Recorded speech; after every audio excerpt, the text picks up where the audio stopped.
In this video, I'm going to show you how you can use a command line tool or utility in Linux, and it's also supported in Windows and Mac, that will allow you to convert your audio and video from one format to another. If you found this video on YouTube, I will provide a link to my website where I provide more information. Now, this is a very powerful utility, and most of the things that you find on my website are for beginners.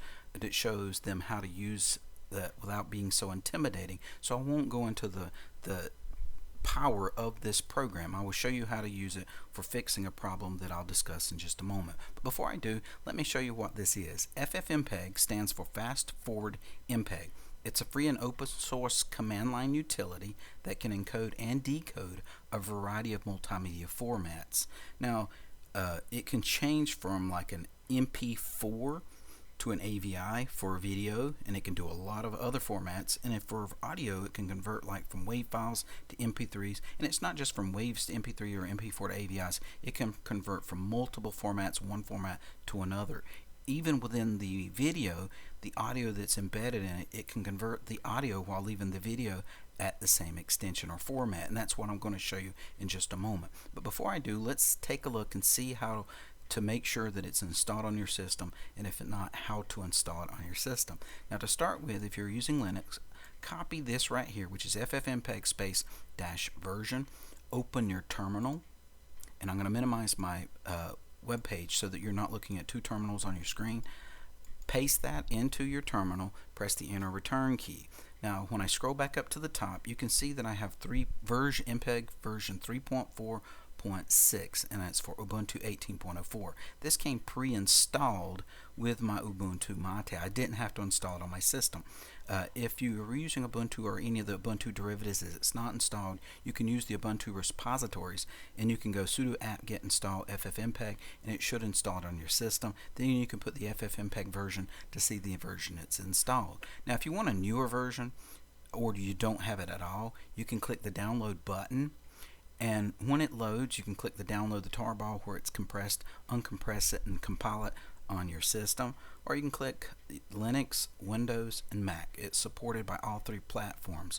So if you're using a Windows or Mac, it's going to work very similar to what you see on this video for using it in Linux. Now since we know how to install it on our system, let's take a look at an example of why I'm making this video. In my last video, I showed you how you can use and install Media Info, a little program that's uses to tell what codecs you're using for your videos and your audio files. Now, I'm not going to go through and explain that again, but I will show you a problem that I'm having. Recently, I've started noticing when I'm watching movies throughout my Plex media server that I'm not getting true surround sound, and I should be. And when I rip movies from DVDs and Blu-rays, I've been converting them to AAC format. As you can see here, here's an example of AAC. Now, this is not one that I ripped. This is something that I got off YouTube as a test to test my surround sound, and I put it here in a sample folder. There's the file, which it says 5-point surround sound AAC test, and you can right click and choose Media Info to see that it contains the audio codec AAC LC format. Now, this is something that we have to change. Now, for more information down below, I do have the difference between the AAC and the AC3. The AAC is a newer format, audio format. It compresses. It actually sounds better than the older MP3 format by compressing more information or more data so that it creates a smaller file size.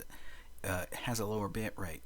Here, the AC3 format is the older that supports your Dolby Digital surround sound. It's usually broadcast through the air through if you're picking up aerial antenna TV. So that was my problem. I have a Dolby Digital surround sound, and I was compressing my files with this format AAC, and I wasn't getting true audio surround sound. So I thought, well, let me convert it. I found some websites that show me how to convert it, and I thought, well, let me put this on my website to help others if they're experiencing the same trouble.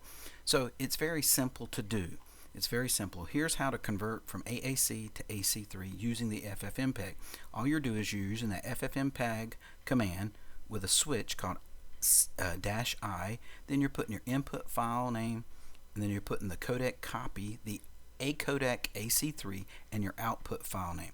Now, since they're going to be using the same file extension, MP4, you're going to have a different name for your output file name than your input file name, because it can't overwrite the same file while it's in the same folder. It will give you an error message, or it will not let you do it.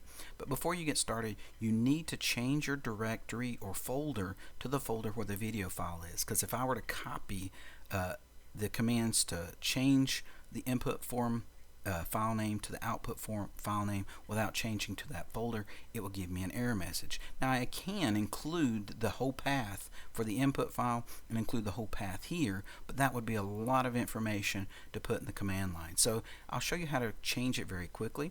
Here's my sample video. It's in my Home Tommy Videos sample folder. If you click here, it will show you the path where you can right click and choose copy, and then I'll close that back out. I can open my terminal. Let me clear the clutter out of my terminal. Now I can say CD for change directory, issue a space, and put the path of your video.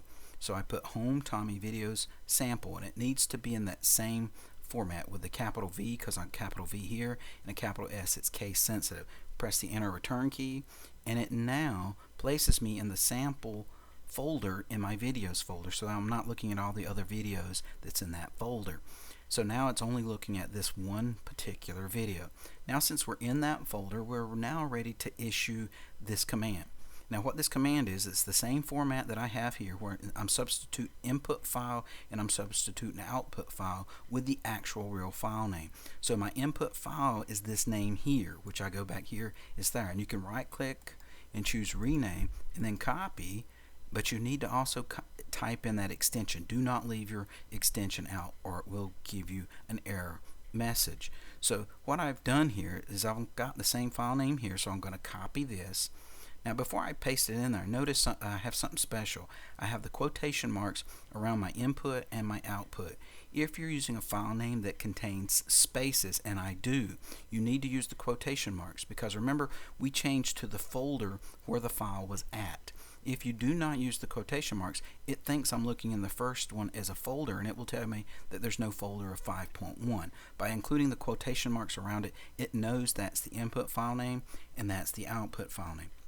So I bring up my terminal, minimize my web page again, and I'm going to leave this folder up in the background so you can see what happens. Before I place that in there, I'm going to highlight this. Look down here in the bottom. This file is 6.1 megabytes, which is very small. So this will not take very long to convert. If you got something that's a gigabyte or a couple of gigabytes, it will take a little longer, but it will not take a very long time. It just will take longer than what you see in this example. So I issued my command, and that's what I just copied off my website. I made sure I have the input file name. There's the input file name, and there's its extension. You do not leave out the extension. Here's the output file name, which is almost the same name. The only difference is this has the audio codec of AAC, whereas this one I want to change it to AC3 to support Dolby Digital surround sound. So when I press the enter return key, it does the conversion process, and then there is the converted file. And after a moment, it places the same icon that you see on the original file. Now I'm ready to compare the two files. I'm not going to double click on them and play them because of copyright issues. This is not my media, but I'm using it to demonstrate how to change the codecs in the audio form. So let me right click and say open with multimedia here. So this one is the one that I converted, and here I got three of them up. Let me close them out and make sure that I'm not confusing myself. Here's the original. Open with the media info, put it to the left, right click, open with media, and pull it to the right. Now this is the original one. This is the one with the AAC codec, and here is the one that I have converted to. This one here, this file will now support the Dolby Digital surround sound. So if you had a movie that you've ripped off, like I've got John Q, if it had surround sound, if I had originally converted it to an audio format of AAC, by doing the same process, I would then have a file that would contain the AC3, the Dolby Digital surround. So when I rewatched the movie, I should have the great separation across the different speakers, so I'm hearing a true surround sound. Now notice that the AAC, it does have it's compressed. So if you look here, it does a file size for kilobytes than this one, but it's not much difference. As you can see, this frequency here is the same. They're both 6 channels. This one's just the AAC whereas this one is the AC3 Dolby Digital surround sound. So if you are someone that uses Plex media server, the Emby media server, or even a Kodi media server, and you have been ripping movies using the AAC, if you have an older multimedia system connected to your television set, like an older receiver that supports Dolby Digital surround sound, there's nothing wrong with that. I've got that too. When I had my Onkyo, it was Dolby Digital surround, and when Lightning hit it, I got me a Denon, an older model, but it still supports the Dolby Digital surround sound. I still got sound with the AAC. It just wasn't the true surround sound that I was used to and that I liked.